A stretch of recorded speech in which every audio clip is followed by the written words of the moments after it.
नमस्कार, आपका अखबार के YouTube चैनल पर आपका स्वागत है। मैं हूं प्रदीप सिंह।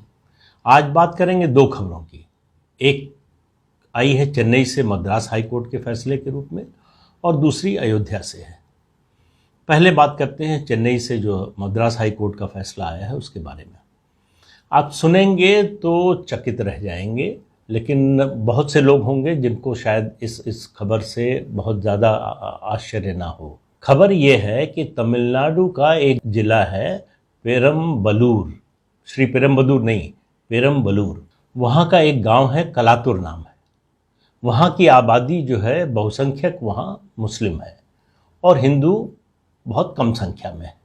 वहाँ हिंदुओं के 3 मंदिर हैं जिनमें बहुत सालों से, दशकों से तीनों मंदिरों का एक त्यौहार होता है, फेस्टिवल होता है 3 दिन का, वो मनाया जाता है और 2011 तक ये मनाया जाता रहा है।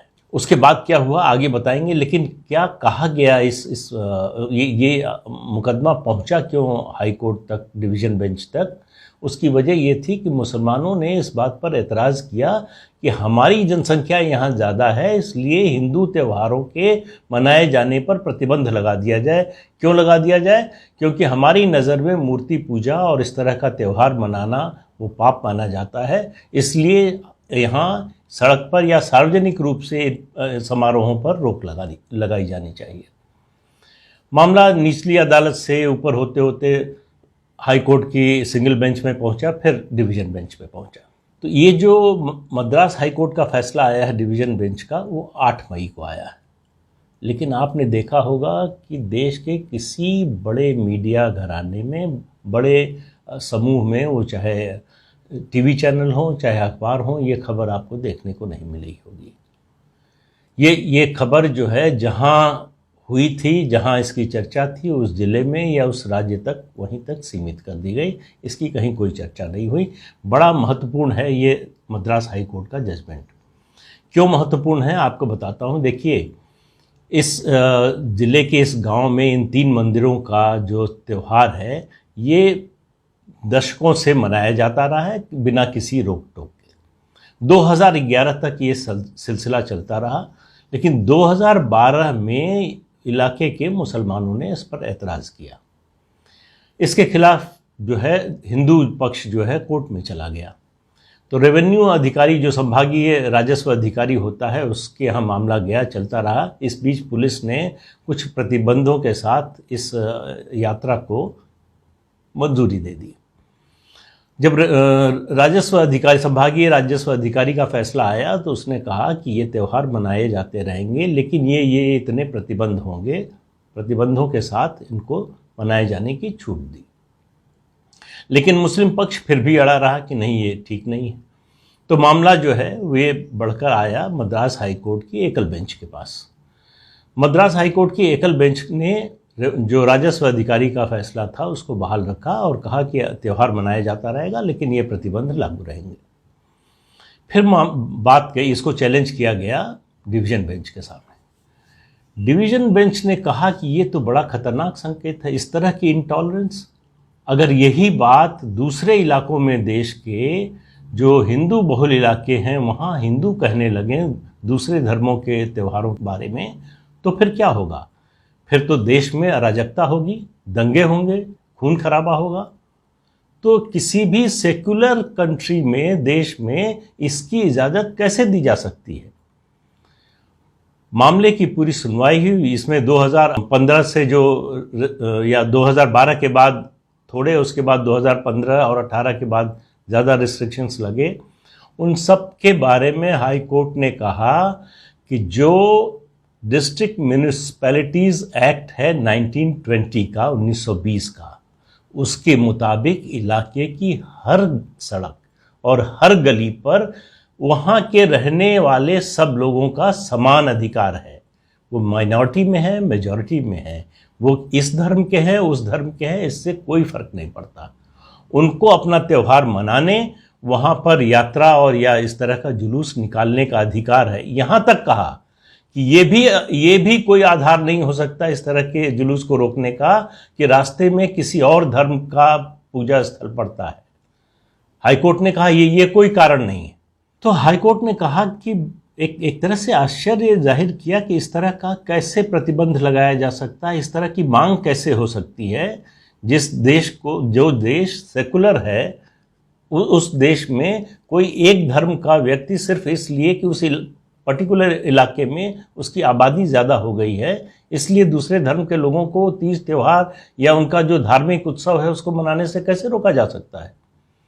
तो जो पिटीशन किया था, जो मुकदमा लेकर गए थे हिंदू पक्ष के लोग, उनसे उन्होंने कहा, मद्रास हाई कोर्ट की डिवीजन बेंच ने, कि जो 3 दिन का त्यौहार है, पहले दिन और दूसरे दिन बिना किसी प्रतिबंध के, ध्यान से सुनिए, बिना किसी प्रतिबंध से इलाके की हर सड़क और हर गली से ये जुलूस निकल सकता है, कोई रोकेगा नहीं। तीसरे दिन जो उनकी प्रथा थी, ये इस त्यौहार को, इस जुलूस को मनाए जाने की, इसको, उसमें यह था कि हल्दी मिला हुआ पानी का छिड़काव होता था। हिंदू पक्ष ने खुद ही कहा कि हम जो है इसको बंद कर देंगे, ये छिड़काव नहीं करेंगे। तो डिवीजन बेंच ने कहा कि वो जब खुद ही मानने को तैयार है तो उस पर कोई आदेश देने की ज़रूरत नहीं है अलग से, और पुलिस को कहा कि आप ये इंश्योर कीजिए कि ये जुलूस, ये त्यौहार हमेशा की तरह जैसे दशकों से मनाया जाता रहा है वैसे ही मनाया जाए। हर गली और हर मोहल्ले की सड़क से जो है निकले, गली मोहल्ले से, और सिर्फ आपका काम इतना होगा ये इंश्योर करना कि कोई दुर्घटना ना होने पाए। बात यह है कि ये चेन्नई के एक ज़िले के एक छोटे से गांव की बात है, लेकिन बात इतनी साधारण नहीं है। ये बात मानसिकता की है, ये प्रवृत्ति की है। ये कौन सी प्रवृत्ति है जिसके चलते ये दावा करने का किसी को ये अधिकार तो छोड़िए, ये साहस भी हुआ कि हम चूंकि यहाँ आबादी में ज़्यादा हैं इसलिए आप अपने तीज त्यौहार मनाना बंद कर दीजिए, यहाँ नहीं हो सकती पूजा, यहाँ धार्मिक जुलूस नहीं निकल सकता। ये आने वाले दिनों का संकेत है। और आप याद कीजिए, पश्चिम बंगाल की बात बहुत दिनों से मैं कर रहा हूँ। आप देखिए, जो शुरुआत हुई वहाँ तनाव की, वो इसी बात से शुरू हुई कि जिस बात को मद्रास हाई कोर्ट मना कर रहा है कि ऐसा नहीं होना चाहिए, वही पश्चिम बंगाल की सरकार कर रही थी, प्रतिबंध लगा रही थी। सरस्वती पूजा नहीं हो सकती, हनुमान जयंती नहीं मना सकते, दुर्गा मूर्ति का विसर्जन जो है उसको रोक दिया जाएगा, इसलिए कि जो है उस दिन मुसलमानों का कोई त्यौहार है। मुसलमानों का त्यौहार हो, हिंदुओं का हो, सिखों का हो, ईसाइयों का हो, सबको अपना त्यौहार मनाने की उतनी ही आज़ादी होनी चाहिए। ये कैसे हो सकता है कि एक धर्म के लोगों की आपत्ति पर दूसरे धर्म के लोगों का तीज त्यौहार या धार्मिक उत्सव रोक दिया जाए?